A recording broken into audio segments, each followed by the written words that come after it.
Praise the lord. నేటి వాగ్దానము. సైన్యములకు అధిపతియగు యెహోవా నీ యందు నమ్మిక ఉంచువారు ధన్యులు.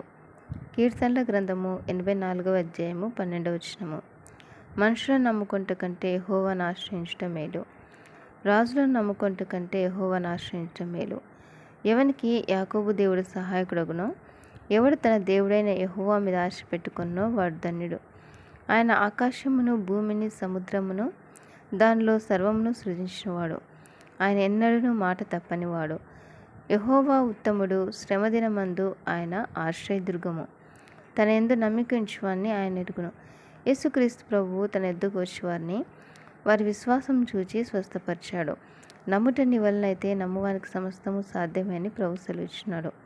అంతేకాదు, నమ్మిన యెడల దేవుని మహిమను చూతువు అని ఇంకొక సందర్భంలో ప్రభు చెప్పారు. మనుషులను నమ్ముకొనక దేవుని హృదయపూర్వకంగా నమ్మి ఆయన యొద్దకు వస్తే ప్రభు మనకు సహాయం చేస్తాడు. ప్రార్థన చేయనప్పుడు మీరు అడుగు వాటినెల్లను పొంది ఉన్నామని నమ్ముడి, అప్పుడు అవి మీకు కలుగునని మీతో చెప్పుచున్నానని ప్రభు అయిన యేసుక్రీస్తు చెప్పాను. ఆమేన్.